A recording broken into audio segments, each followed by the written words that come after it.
எங்காவது கள்ளச்சார உயிர் பலி நடக்குமானால் அதற்கு அந்த மாவட்ட காவல்துறை அதிகாரியும் எல்லைக்குட்பட்ட காவல் நிலைய அதிகாரியும் தான் பொறுப்பேற்க வேண்டும் என்பதை மிகவும் கண்டிப்புடன் சொல்லியிருக்கிறேன். அதே போலவே போதைப்பொருள் நடமாட்டம் மற்றும் விற்பனையை முற்றிலுமாக தடுக்க அனைத்து முயற்சிகளும் எடுத்து வருகிறோம். வெளிமாநிலங்களிலிருந்து கடத்தி வரப்படும் கஞ்சாவை தடுக்க கடும் நடவடிக்கை எடுக்கப்பட்டு வருகிறது. இக்குற்றங்களில் கைது செய்யப்படுபவர்களின் சொத்துக்களை பறிமுதல் செய்கிறோம். கடந்த 2 ஆண்டுகளாக குற்றவாளிகளுடைய 18 கோடியே 5 லட்சம் ரூபாய் மதிப்பிலான 46 சொத்துக்கள் பறிமுதல் செய்யப்பட்டுள்ளது. வங்கி கணக்குகள் முடக்கப்பட்டுள்ளது. கள்ளச்சாராயத்தைப் போலவே போதை மருந்து ஒழிப்பிலும் காவல்துறை அதிகாரிகள் உறுதியாக இருக்க வேண்டும் என்று தொடர்ந்து அறிவுறுத்தி வருகிறேன். மது போதை பழக்கங்களுக்கு எதிராக குற்றத்தடுப்பு நடவடிக்கைகளை அரசு ஒரு பக்கம் எடுத்தாலும் இது தொடர்பான விழிப்புணர்வு பிரச்சாரங்கள் அதிகம் முன்னெடுக்கப்பட வேண்டும் என்று அரசு கருதுகிறது. போதை மருந்தின் பாதிப்புகளை உணர்த்துதல், குடிநோயாளிகளை மீட்பது ஆகியவற்றை ஒரு இயக்கமாகவே நடத்தி வருகிறது.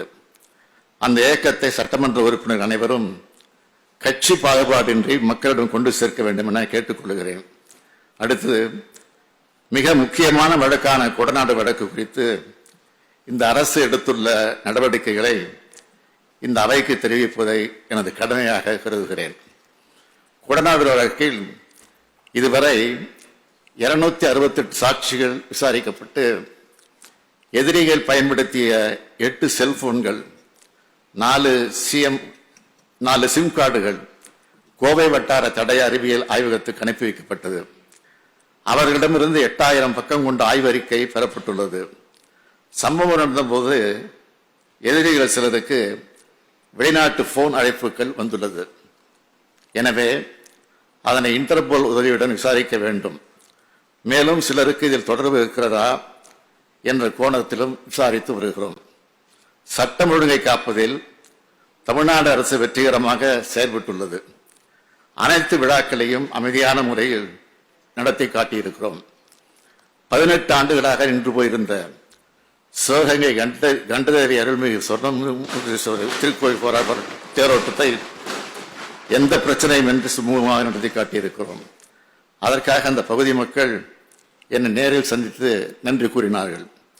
40 லட்சம் பேர் திரண்ட திருவண்ணாமலை கார்த்திகை தீப திருவிழா, 2 லட்சம் பேர் பங்கெடுத்த மதுரை சித்திரை திருவிழா, 8 லட்சம் பேர் கூடிய திருச்செந்தூர் சூரசம்சாரம், 5 லட்சம் பேர் கூடிய பழனி தைப்பூச திருவிழா, 12 லட்சம் பேர் பங்கேற்ற குலசேகரப்பட்டினம் தசரா, 3 லட்சம் பேர் பங்கேற்ற வேளாங்கண்ணி தேவாலய கொடியேற்ற திருவிழா, 20,000 பேர் பங்கேற்ற நாகூர் சந்தனக்கூடு திருவிழா உள்ளிட்ட பொதுமக்கள் அதிகம் கூடும் விழாக்கள் அனைத்தையும் அமைதியாக நடத்தி காட்டியிருக்கிறோம்.